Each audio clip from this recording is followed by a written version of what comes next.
All praises due to the Most High, family. We back with another Acres anime review. I just finished watching episode 7, right? This episode 7 of Sentenced to Be a Hero. Okay, family, we getting right into it. So Xylo basically getting up out of his recovery bed, right? Teorita is there. You know, we just had our conversation from the end of the last episode. Right?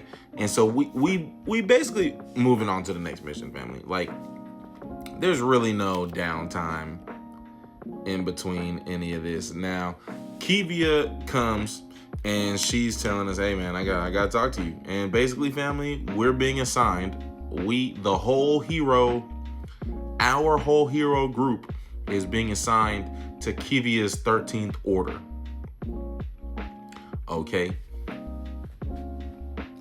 And this is basically because, remember, family, the temple and the military wanted to experiment with Teorita.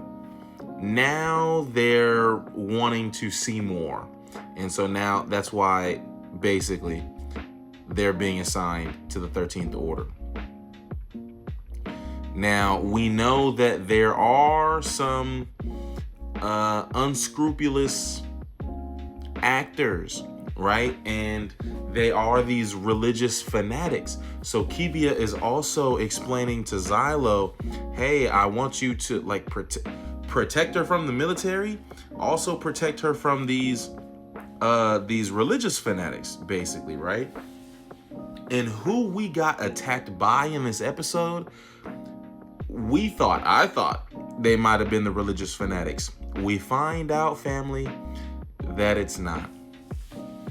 So this is still concerning because by the end of this episode, as deep into it as we are, in terms of like the conflict and what we are here for, we've still not made contact or have found any leads as to who, what, when, where, and why about these religious fanatics trying to get at Teorita. Okay. Now we out the hospital though. And it was funny to see Xylo upset with Venetim. But Venetim because he was upset because of the reinforcements that he recruited. And he knew that there would be a cost to that. Basically, what that means is we have to go meet with, I forgot her name, but this is, what was her name? Frenchie. Her name was Frenchie. And this is Xylo's fiance. If you ask Xylo, it's his former fiance. If you ask Frenchie, they're currently engaged.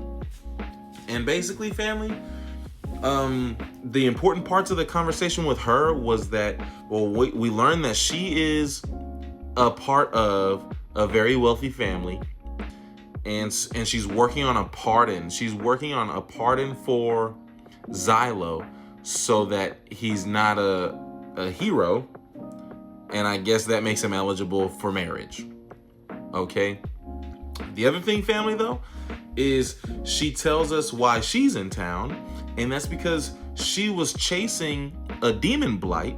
The demon blight got to this town and they lost track of it all, right? So she's telling us, she's basically recruiting our help and telling us that she suspects that this demon lord is disguised as a human. Okay, so while we're in the town, we're supposed to be enjoying ourselves because that's what we asked Kivia for, since she's our new boss, right? So we're supposed to be taking some leisure time around the town. But family, it's not very leisurely because we have these religious fanatics who we have to be looking over our shoulder for. And we're also looking for a demon blight who's disguised as a human. So while we're out and about, family, it's Xylo, it's Kivia, it's Teorita, and we have Sav with us. Okay, no. Before I get into that, I do just want to bring up. We also saw Jace. Jace stopped to say what's up to Xylo and like give him some, friendly competitive jabs about how many demon blights they've defeated, right? But Jace is cool. I'm excited to see more about him because he's a dragoon. He trains dragons, right? And he has his favorite called Neely, but he obviously has plenty of experience training and being around dragons. And that was basically his crime, was like he tried to set free all of the military's dragons. And that's an issue because he's just so he's uniquely he's able to uniquely like engage with dragons, right? Anyhow, that was Jace, and Jace came to save us at the end of the episode. But so basically, family, we walking around town. Kivia, Xylo, Teorita, and Sav, because Sav is also an assassin. So we're trying to use his brain computer and be like, hey, like, how would you go about this? What are you looking for here? What should we be on our P's and Q's about? So family,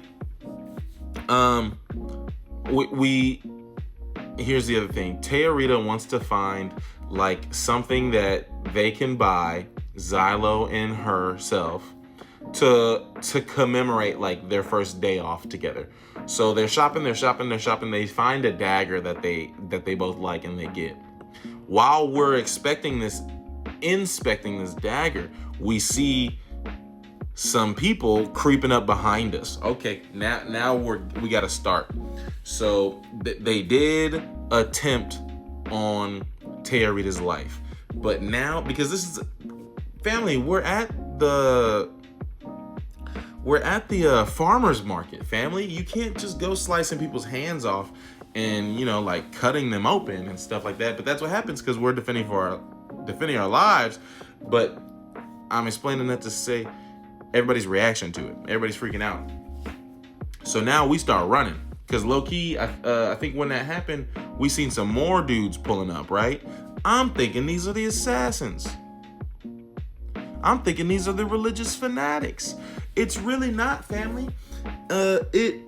Look, basically what we determine at the end of this is that this is the demon lord disguised as a human named Spriggan.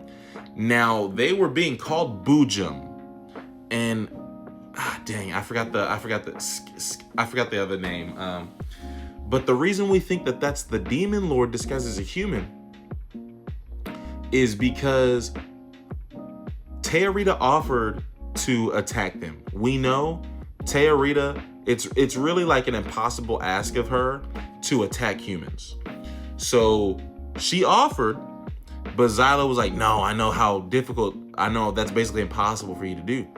But she tells us after they leave. Now, Jace came and he attacked them with his dragon and they ultimately left. And after they left, Teorita said, hey, I really kind of, my instincts was kind of telling me that I could attack this guy. And so that has us thinking, it might be possible that he wasn't human because he wasn't moving like one. He certainly wasn't moving like one. Right? But so he's obviously strong. This other person who he was talking to and they were like getting mad at him about how he was handling business. They both seem strong. They are certainly a problem.